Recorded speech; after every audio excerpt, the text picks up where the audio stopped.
대부분의 사람들은요, 돈을 친구한테 빌리거나 하지 않습니다. 그 친구를 만나면은 무조건 내가 밥값을 내야 되는 상황일 거다. 단순하게 돈이 많고 적고 이런 문제가 아니거든요. 만약에 그 정도가 심하고 변하지 않는다, 그런 정도라면은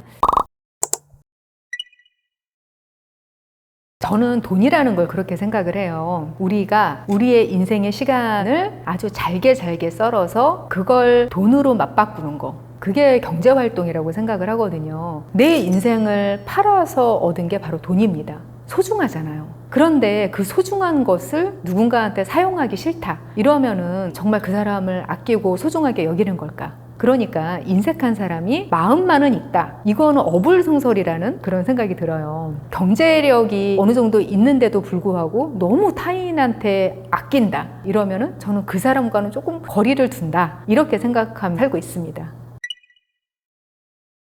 만약에 나이가 어리거나 사회 경험과 인간관계에 대한 감수성이 부족한 이런 사람들은 정말 모를 수가 있어요. 정말 모르더라고요. 그게 왜 다른 사람한테 나쁘게 보이는지, 또는 관계를 하기에 적합하지 않은 사람으로 보이는지, 이걸 인식을 잘 못하더라고요. 그런데 시간이 지나면서 점점 깨닫게 되는 사람이 있거든요. 그래서 웬만큼 나이가 어리다 그러면은 거리를 약간 두면서 지켜보는 것도 괜찮을 것 같고요. 만약에 그 정도가 심하고 변하지 않는다, 이 사람이, 그런 정도라면은 저는 별로 그 관계를 유지하고 싶지 않을 것 같아요. 왜 그러냐면요, 많은 철학자들이 이런 이야기를 해요. 인색한 사람이 인생의 다른 부분에서 관대할 가능성은 없다. 그러니까 돈에 인색한 사람은 다른 면에서도 타인한테 관대하기가 어렵다는 그런 의미인데요. 그런 사람과 교류를 하는 게 그렇게 큰 의미가 있을까라는 생각이 드는 거죠.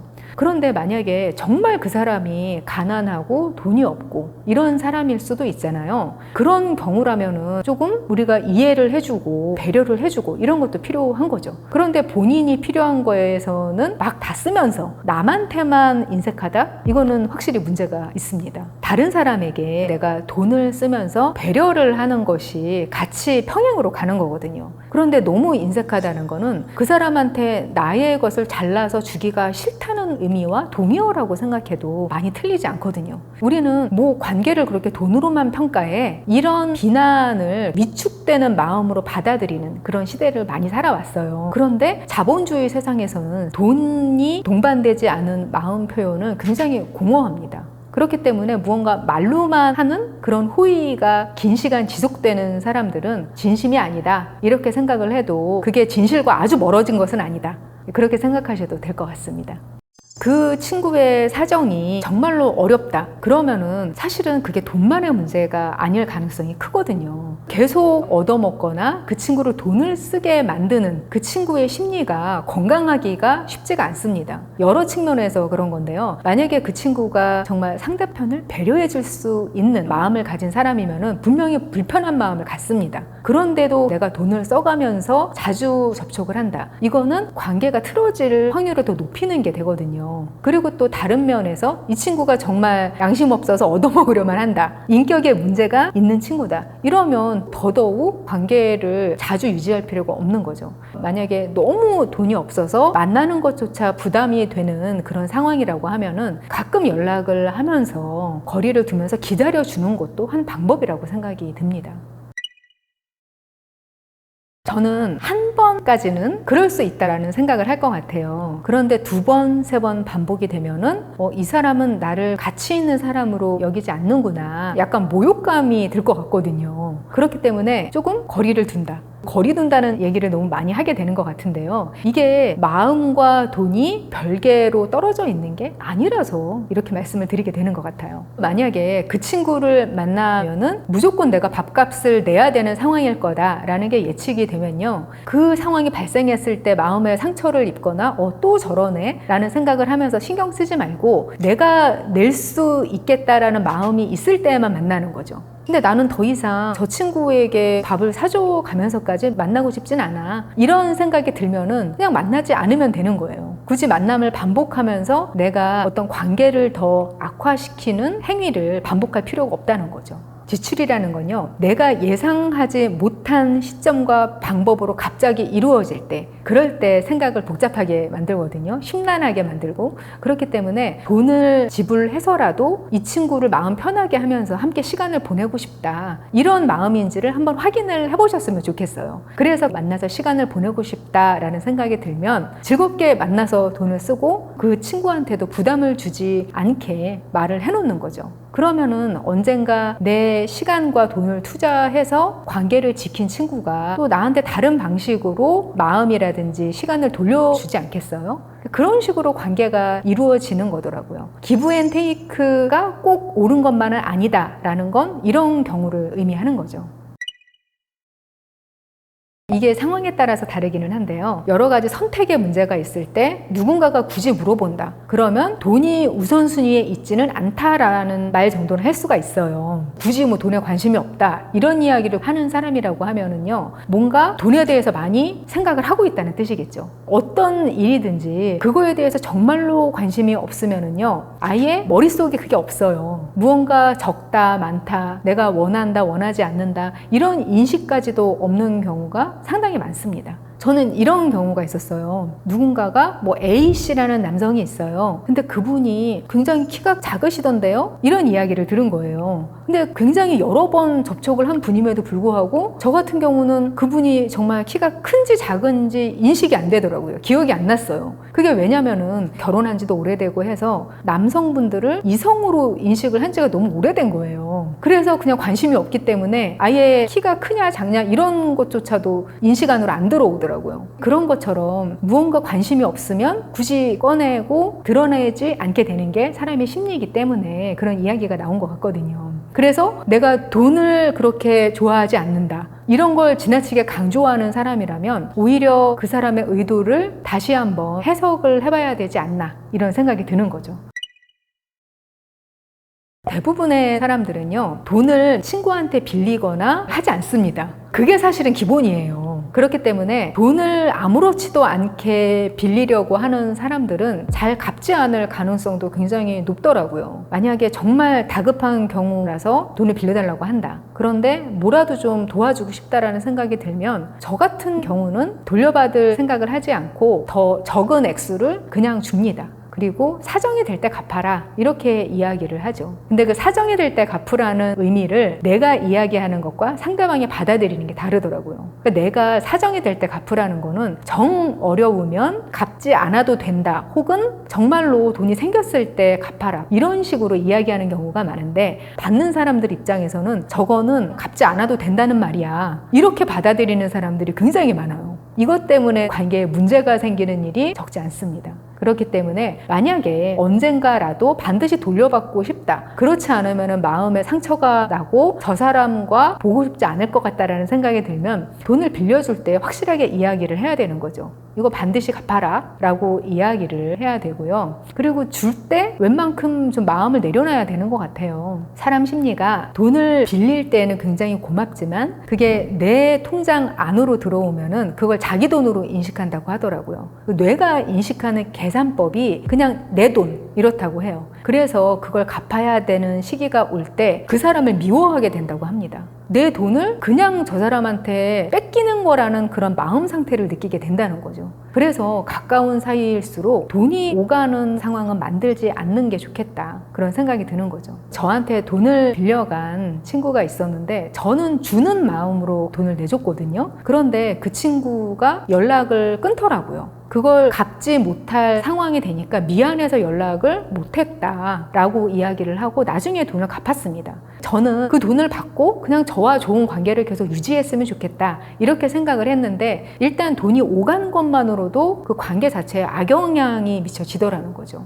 나 돈이 없어서 못 빌려주겠어 라고 해서 관계가 끊기는 경우는 그렇게 많지 않아요. 그런데 돈이 일단 오가게 되면은 그 관계가 위험에 처할 확률이 정말 몇 배나 높아지거든요. 큰 돈을 빌려달라고 하면은 그건 더더욱 거절을 해야 할 만한 일이라고 생각이 듭니다. 그렇게 큰 돈이 있어야만 하는 그 정도로 상황이 만약에 어렵다면은요, 제가 빌려주면은 그것은 정말 바닷물에 한 방울 스포이트로 물 떨어뜨리는 거, 그 정도밖에 안 되는 상황이 이미 온 것이기 쉽거든요. 오죽하면 나한테까지 도움을 청할까라는 생각을 하게 되기가 쉬운데요. 차라리 내가 내 자리를 잘 지키고 여유를 어느 정도로 지켜서 이 친구가 정말 어려움에 처해서 내 도움이 필요할 때 내가 도와주겠다, 이런 생각을 하는 게 차라리 현실적으로 더 현명한 일이 되는 그런 경우를 많이 봤습니다. 만약에 내가 돈을 빌려줘서 나까지 경제적 어려움에 처하면은 원수가 되기 쉽거든요. 내 인생까지 같이 구렁텅이에 몰아넣은 사람이 하나 생기는 거예요. 그렇지만 만약에 그 친구가 정말 어려움에 처해서 바닥에서부터 올라오려고 할 때 조금 생활비를 보태줄 수 있는 그런 여유를 내가 지킨다, 이러면은 그 친구의 인생을 위해서도 훨씬 더 내가 나은 사람이지 않겠어요?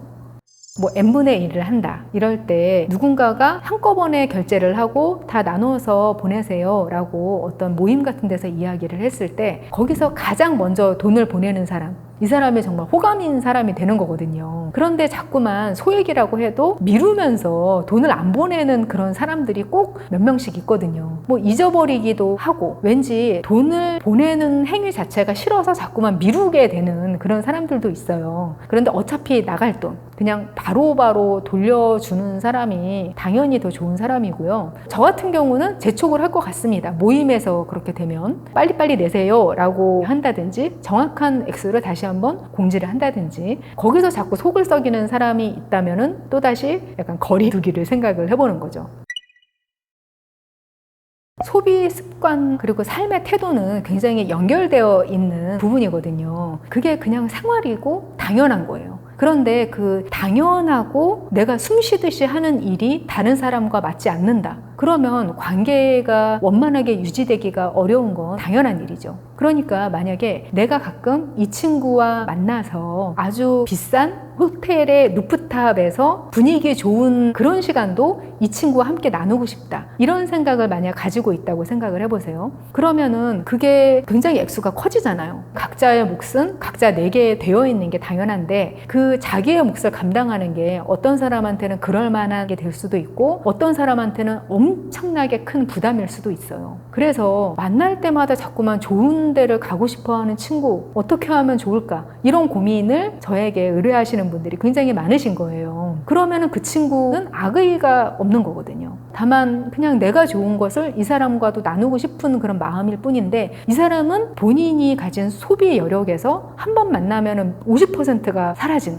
이런 일이 생길 수도 있는 거죠. 근데 그렇게 되면 어느 정도 합의를 거쳐야 된다고 생각을 해요. 소통이 안 되기 때문에 그 관계가 안 좋게 틀어지는 거거든요. 왜 나를 배려해주지 않지? 왜 이런 사정일 수 있다는 생각을 못하는 거지? 이렇게 생각하지 말고 각자 다른 입장일 때 한번 터놓고 이야기를 해보는 게 좋을 것 같아요. 그래서 그렇게 좋은 곳에 가는 거는 그냥 가끔만 다른 친구하고 가고 나랑은 1년에 한 번만 하자, 그리고 나하고는 그냥 떡볶이 먹자, 이렇게 이야기를 하면은 당연히 이해를 해주거든요. 그리고 반대의 입장이어도 마찬가지겠죠. 나는 내가 사치를 즐기고 싶은데 혼자 가기 뭐하니까 너한테 부담을 주는 거를 아랑곳하지 않은 그런 마음을 가지고 있었던 게 아니야. 그냥 너하고 좋은 걸 즐기고 싶었는데 네가 그렇게 부담이 되는 줄은 몰랐어 라고 이야기를 하잖아요. 그러면 서로가 서로에 대해서 느끼던 간극을 줄일 수가 있거든요. 경제관념에 대해서 생각이 아주 다를 수도 있어요. 가까운 친구라고 해도. 그런데 그게 이해가 되지 않으면 또 충돌이 있을 수 있습니다. 그러니까 본인의 급여라든지 수입 구조, 수입 규모 이런 거하고 상관없이 그 이상을 너무 펑펑 써대고 그거에 대해서 책임을 지지 않는 그런 모습을 보면은 답답하기도 하고 같이 상호작용을 하면서도 너무 배울 점이 없고 좀 유해하다라고 느낄 수가 있어요. 근데 그런 것들이 본인이 더 나아질 수 있는 노력을 전혀 하지 않고 지속이 된다. 그러면은 깨달을 수 있도록 좀 도와주는 것도 친구의 역할이라는 생각이 들고요. 친구가 할 수 있는 선까지 했는데도 도저히 나아질 기미가 보이지 않는다.